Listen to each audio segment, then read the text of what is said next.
ज्ञानी सजन संग धरी मन निर्मल स्वच्छ करी प्रभुंक नाम उच्चारण कर हे नर नारीगण। कज्जल लज्जा सज्जन। शुभ सकाळ पिला माने। आजिर क्लास को आपण मानको स्वागत करूची। आजिर क्लास रे च आ ज संगरे अन्य अक्षर को मिसाई करी किछि नुवा जुक्ताक्षर पढिबा। एहार पूर्व क्लास रे क आ ग को व्यवहार करी आमे किछि जुक्ताक्षर शिखिथिले। क आ ग संगरे अन्य अक्षर को मिसाई करी आमे जुक्ताक्षर पूर्व क्लास रे पढिथिले। कोन कोन थिला? क त त क्ष क्ष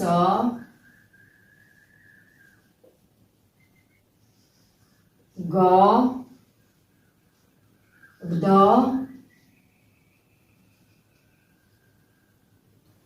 ध। एही जुक्ताक्षर गुड़िक पूर्व क्लास रे आमे पढिथिले। क आ क मिसी करी होइतिला क। ट क आ ट मिसी करी होइतिला ट। क आ त मिसी करी होइतिला त। क आ मूर्धन्यस मिसी करी होइतिला क्ष। क आ दन्तेस मिसी करी होइतिला क्ष। ग आ ग मिसी करी होइछि ग। ग आ द मिसी करी होइछि द। ग आ ध मिसी करी होइछि ध। आजर क्लास रे हमें पढिबा च आ ज संगरे अन्य अक्षर को मिसाई करी किछि नुवा नुवा जुक्ताक्षर। चलंतु आजर क्लास आरंभ करबा। जुक्ताक्षर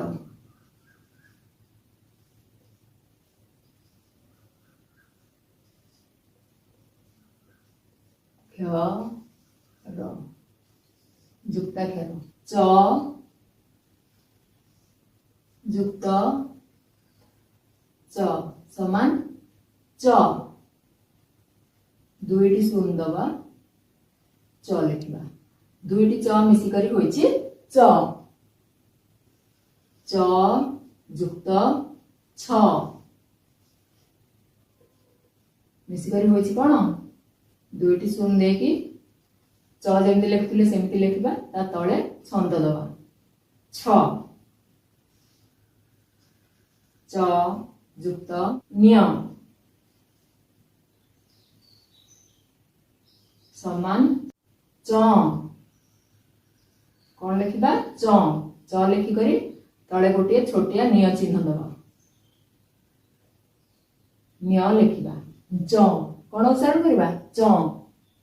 ज जुक्त ज समान ज। ज लिखिबा ता तळे जर आ अधा चिन्ह दबा। ज जुक्त झ समान झ। ज लिखिबा ता तळे गोटे छोटिया झ करिबा। एहाको कोन पढिबा? झ। ज आ झ मिसी करी होइछि झ। ज जुक्त न्य समान ज्ञ। ओ भलिया करिबा। तापर जेमिति क लिखुचे सेमिति तार अधा करिबा ज्ञ। जुक्ताक्षर गुड़िक आमे लिखि देले। चलंतु एबे उच्चारण करिबा। च जुक्त च समान च। च जुक्त छ समान छ। च जुक्त न्य समान च। ज जुक्त ज समान ज। ज जुक्त झ समान झ। ज जुक्त न्य समान ज्ञ। चलंतु एई सब जुक्ताक्षर व्यवहार करी शब्द लिखिबा। प्रथमे च को व्यवहार करी शब्द लिखिबा। च जेतेबेले हमें उच्चारण करूचे साधारण च उच्चारण कले किपरि करचे? च कहूचे जेतेबेले च आ च को मिसे के जुक्ताक्षर च उच्चारण करबा किपरि करबा? च टिके जोर दे करबा च। च को व्यवहार करके शब्द लिखिबा। प्रथम उच्च उ च उच्च। उच्च माने भूमि रो ऊपर को उठिथिबा। डेंगा बड़ उन्नत उदार श्रेष्ठ चढ़ा ए सब को उच्च कह जाय थाए। जिनसटी चढ़ा मूल्य मु किणिली। चढ़ा मूल्य माने कौन? उच्च दरदाम उच्च बेसी पैसा बुझिल बहीटी उच्च मानर माने कौन उन्नत मानर भल बहीटी उच्च बुझिल तापर शब्द लिखिबा सच्चा स चा सच्चा सच्चा माने सचोट असल खांटी अकृत्रिम प्रकृत ए सब को सच्चा कहा जाय थाए सचिंता स चरे हर्षई चिंता सचिंता सचिंता माने भल चिंता धर्म संबंधी चिंता बा शुभ चिंता ताको कहबा सचिंता एबे छ को व्यवहार करी शब्द लिखिबा गुच्छ गु छ गुच्छ गुच्छ माने पेंडा बा गुच्छा पुष्प स्तबक माने फूल तोड़ा बा फूल गुच्छा मयूर पुछ मुक्ताहार मल्ली गछ परी केतेक गछ को भी गुच्छ कहा जाय थाए काहेकि से माने मूलरू गोछा हेकी उठी थांती तार सरु सरु डाल एमिति गुच्छ हेकी उठी थिबा जाकू ताकू भी गुच्छ कहा जाय थाए गुच्छ बुझिलो अच्छा आ छ रे आकार अच्छा अच्छा माने ठीक अछि भल हां मु बुझिली ए सब को कहया पई कोन व्यवहार करा जाय थाए अच्छा कि आपण को संगे कथा वार्ता होतिबे आपण किछि उपदेश देले अच्छा हां भल अछि एमिति हम कहउछे ना सेटा हछि गोटे शब्द अच्छा अच्छा अर्थ हां भल अछि ए सब जगह रे व्यवहार करा जाय थाए किछि आश्चर्य खबर सुनिले भी हमें कोन कहथाउ अच्छा ए परे हमें कहथाउ अच्छा को व्यवहार करथाउ अच्छा बुझिलो तापर शब्द लिखिबा कच्छप क छ प कच्छप कच्छप माने कइछ कइछ समस्त देखिछ केमिति होय थाए एमिति तार मुह थाए एमिति सेल भितरे थाए अरे एठी गोड़ दिटा बाहरथिबो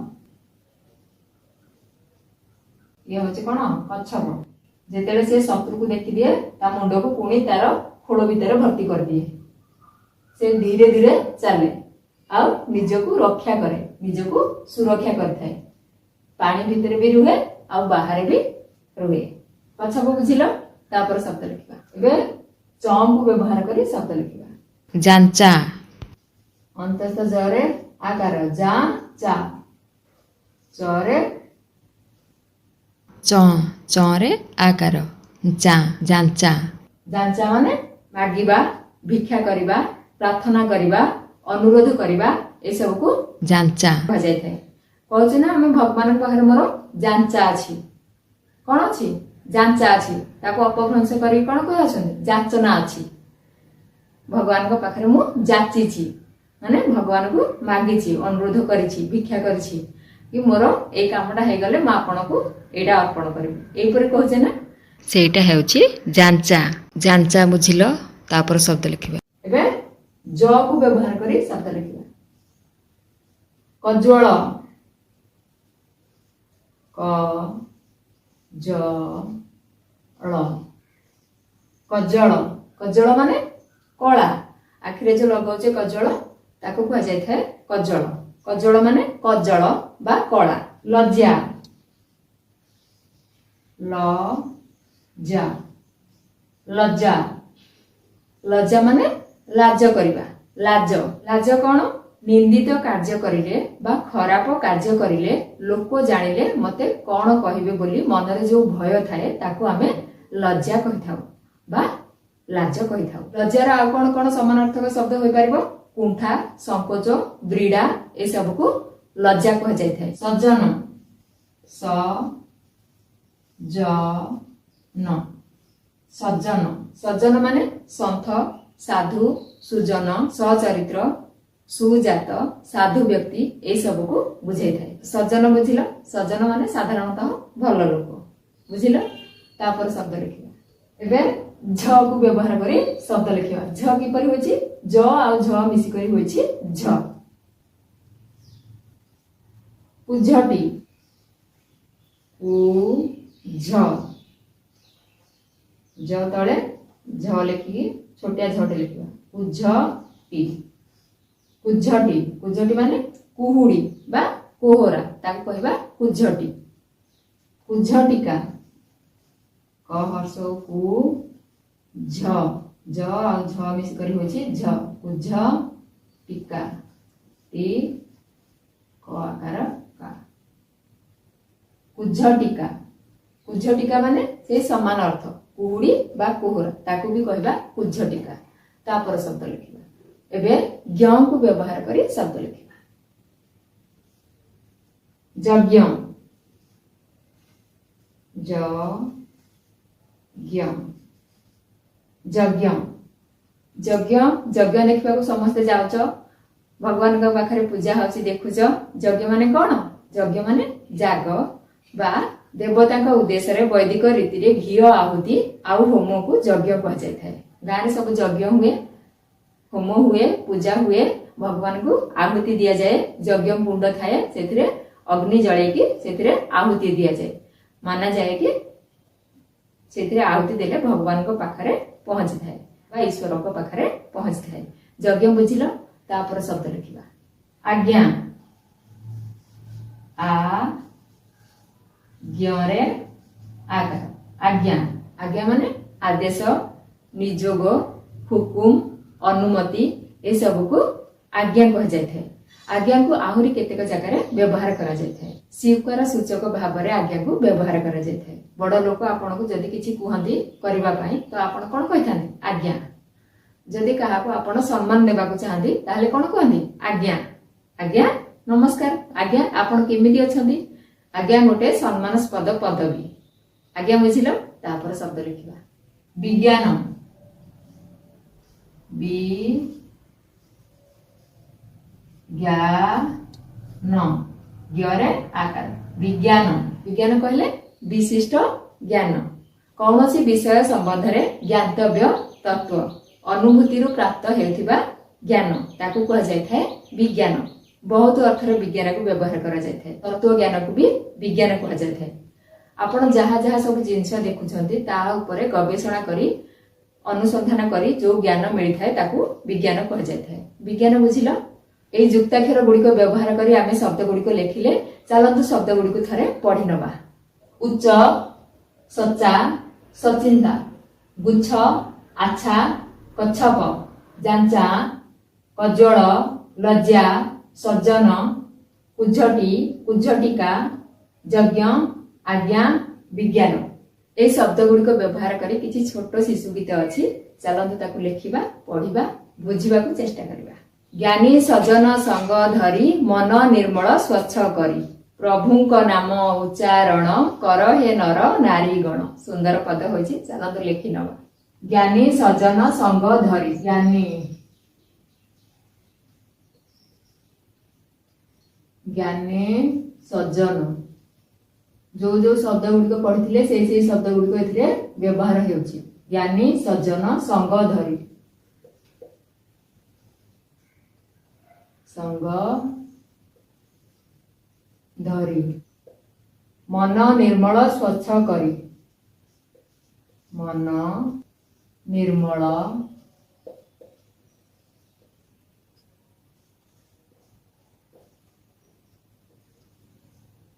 ସ୍ୱଚ୍ଛ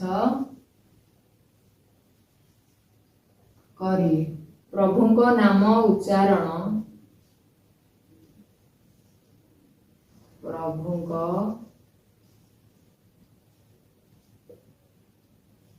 ନାମ ଉଚ୍ଚାରଣ କର ହେ ନର ନାରୀଗଣ, କର ହେ